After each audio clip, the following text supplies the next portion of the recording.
दोस्तों, जय श्री श्याम। कैसे हैं आप सभी? आशा करती हूँ बहुत अच्छे होंगे, बहुत खुश होंगे। तो दोस्तों, जय छठी मैया। तो किस किस के यहाँ छठ पूजा होती है मुझे कमेंट में ज़रूर बताइएगा।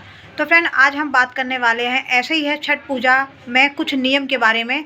वैसे तो नियम हर जगह के, हर देश के अलग अलग होते हैं, मगर जो नियम मेरे यहाँ होते हैं और जो नियम मैं जानती हूँ, जो हमारे आसपास होते हैं, वो मैं आपके साथ शेयर करना चाहती हूँ। और जो नियम आप लोगों के यहाँ होते हैं वो आप करिएगा। अगर मेरे बताए हुए नियम अगर आपके यहाँ होते हैं तो वो भी आप कर सकती हैं। तो चलिए फ्रेंड, लेकिन इससे पहले वीडियो पसंद आए तो लाइक शेयर ज़रूर कीजिएगा, हाइप ज़रूर कीजिएगा और कमेंट में जय छठी मैया लिखना ना भूलिएगा।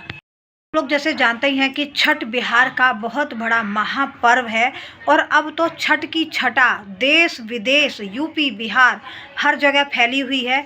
क्योंकि छठ माता से जो लोग मन्नत मांगते हैं, जिनकी मन्नत पूरी हो जाती है, वो लोग भी छठ पूजा करना शुरू कर देते हैं।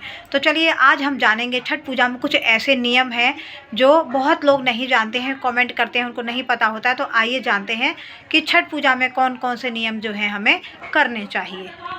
वैसे भी छठ पूजा के जब कार्तिक मास जब शुरू होता है तो कार्तिक मास में क्या होता है कि जो लोग नॉनवेज खाते हैं, वो कार्तिक मास शुरू होने से मतलब शुरू जैसे ही होता है, महीना स्टार्ट होता है, तब से ही लोग लहसुन प्याज नॉनवेज खाना बंद कर देते हैं।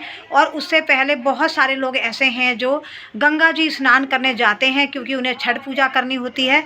तो बहुत लोग जो गंगा स्नान करने जाते हैं, और काफ़ी लोग जिनके घर के आसपास गंगा जी हैं, तो गंगा जी में जिनके आसपास है या पास में गंगा जी हैं, काफ़ी लोग नहाई खाई वाले दिन भी लोग गंगा जी नहा के पहले आते हैं, उसके बाद नहाई खाई का खाना बनाते हैं और उसके बाद इस व्रत के खाने को जो है वो खाते हैं। तो काफ़ी लोगों के यहाँ अलग अलग नियम है। जैसे जैसे नियम मेरे यहाँ होता है वो मैं बताती जाऊँगी, और अगर आपको वो नियम पसंद आए या आपके यहाँ होता है तो आप ज़रूर करिएगा, और वरना जो नियम आपके यहाँ होता है, जो आपके बड़े बुजुर्ग बताते हैं, वही नियम आप भी करिएगा।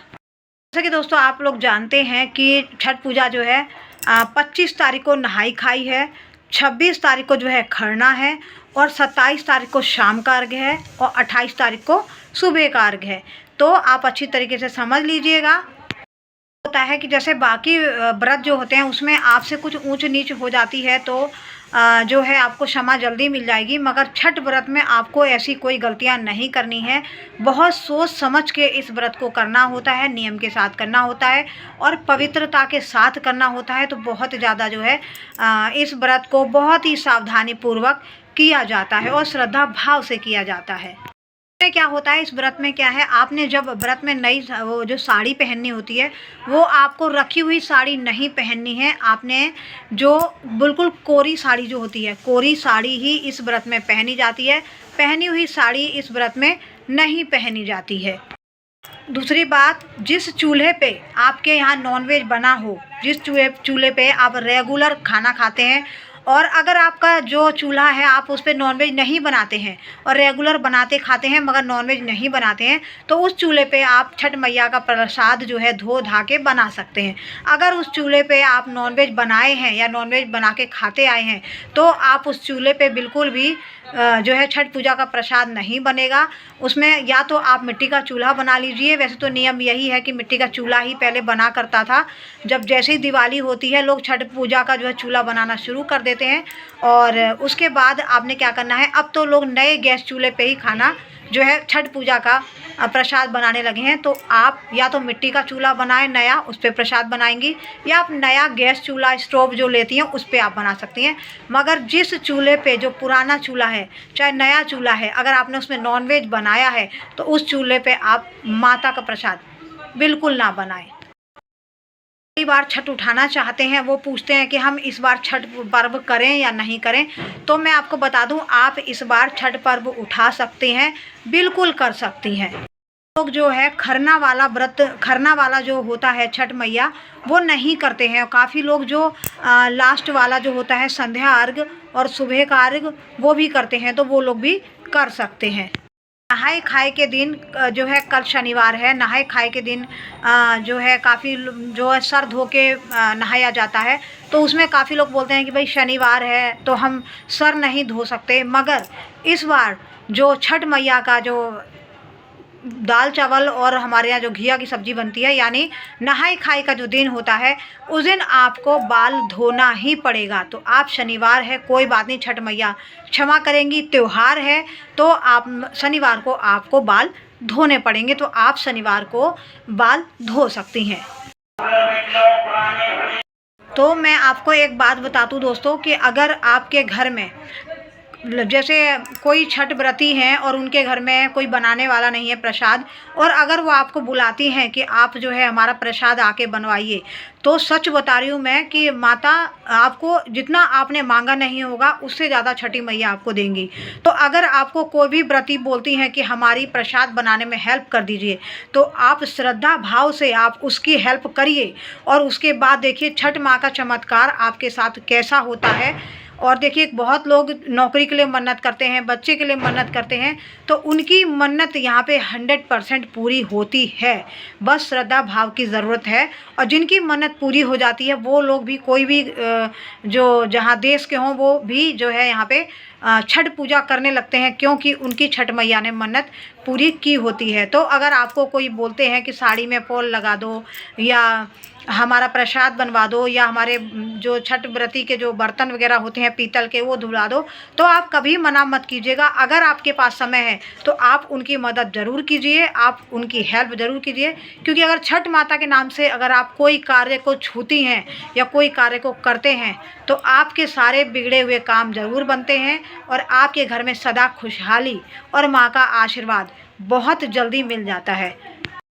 घाट पे किसी भी बात को लेकर किसी भी भक्त से या किसी भी इंसान से आपने कोई बहस लड़ाई झगड़ा बिल्कुल नहीं करना है, क्योंकि आपने बहुत शांत भाव में रहना है। छठ जब पूजा घाट पे जाते हैं तो वहाँ आप श्रद्धा भाव के साथ शांति से रहिए। अगर किसी में मन मुटाव होता भी है तो आप उनको हेल्प कीजिए, ताकि वो लोग भी खुश रहें, मगर आपस में लड़ाई झगड़ा नहीं करना है, किसी से कोई बहसबाजी नहीं करनी है, और बहुत ही वहाँ पे शांति श्रद्धा भाव बनाए रखना है। और घाट पे तो इतना मज़ा आता है, इतना अच्छा लगता है कि सब लोग, मतलब वहाँ का जो नज़ारा होता है वो पूछिए मत, लोग अपनी आँखों में बसा के, लोग देश विदेश से आते हैं छठ पूजा देखने के लिए। तो ऐसे ही आप श्रद्धा भाव से करिए, और किसी से भी लड़ाई झगड़ा मन मुटाव नहीं करना है। यहाँ मैं बता दूं कि बहुत लोग यहाँ कहते हैं कि छठ में मेहंदी नहीं लगाई जाती है, तो मैं आपको बता दूं जो पटना और पटना से आगे जितने भी लोग हैं उधर साइड में मेहंदी नहीं लगाते हैं। वो लोग कहते हैं कि नहीं मेहंदी नहीं लगाई जाती हमारे यहाँ।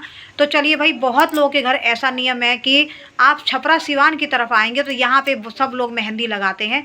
तो देखिए आपके यहाँ जो नियम है आप करिए। आपके यहाँ अगर मेहंदी लगाते हैं तो आप लगाइए, नहीं लगाते हैं तो मत लगाइए, क्योंकि सब देश का अलग अलग नियम है और सब लोग अपना अपना नियम करते हैं। मेरे यहाँ भाई मेहंदी लगाई जाती है तो हम लोग मेहंदी लगाते हैं। और काफ़ी लोग कहते हैं कि नहीं छठ पूजा में मेकअप नहीं करते हैं, लिपस्टिक नहीं लगाते हैं। तो देखिए पहले के जो पुराने बड़े बुजुर्ग थे तो काफ़ी पहले जवान लोग ये पूजा नहीं करते थे, बड़े बुजुर्ग ही किया करते थे। तो अब आज की जनरेशन दूसरी है। आज जवान जवान जो लड़कियां हैं, बहुएं हैं, वो छठ पूजा का व्रत करती हैं श्रद्धा भाव के साथ। तो जानिए कि वो अब जो है ये सब चीज़ें लोग कर रहे हैं। तो जिनके यहाँ नियम है वो करिए, जिनके यहाँ जो नियम है वो आप करिए। तो इसमें यही है कि भाई जिसका जिसका जो नियम आपके पास होता है वो आप लोग करिए। बाकी चीज़ें मैंने आपको बता दी हैं। और उसके बाद जो है शाम के समय सब लोग श्रद्धा भाव से सारे फल फ्रूट लेके, और जो छठ पूजा की जो सूची है, जो फल फ्रूट उनका जितना भी सामग्री है वो मैंने अपनी पिछली वीडियो में लिख दी है, डाली हुई है, तो वो आप जाके देख सकते हैं। आता है संध्या अर्घ का समय, तो सारे फल फ्रूट सूप में सजा के जो है शाम के जो डूबते हुए सूरज है उनको अर्घ दिया जाता है। उसके बाद सुबह महिलाएं फिर से जब सूरज निकलते हैं 4 बजे 3 बजे लोग घाट पे पहुंच जाते हैं। वहां सूरज भगवान देवता का लोग आवाहन करते हैं, उनका इंतज़ार करते हैं कि जब सूरज भगवान निकलते हैं तब सारी महिलाएँ फिर से अपना सूप लेकर फल फ्रूट सजा कर उसमें, और जो ठेकुआ बनाते हैं वो सब लेकर जो है छठ पूजा में जो घाट में नीचे पानी में उतरती हैं। उसके बाद जो उगते हुए सूरज को अर्घ दिया जाता है। और वहाँ पे आप लोग भी जिसको भी अर्घ देने का मन है तो 1 लोटा दूध या गिलास ले लीजिए, पानी गिलास में ले लीजिए, और जो अगर आपकी श्रद्धा है तो आप जाके किसी भी महिला के सूप में अर्घ दे सकते हैं, डूबते हुए उगते हुए सूरज को अर्घ दे सकते हैं। तो बहुत ही मन भावन ये त्यौहार होता है।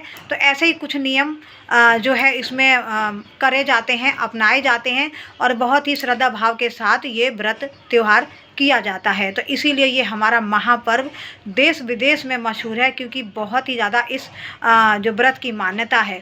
तो दोस्तों वीडियो पसंद आए तो लाइक शेयर करना। मिलते हैं अगले वीडियो में, तब तक के लिए राधे राधे, जय श्री श्याम, जय छठी मैया।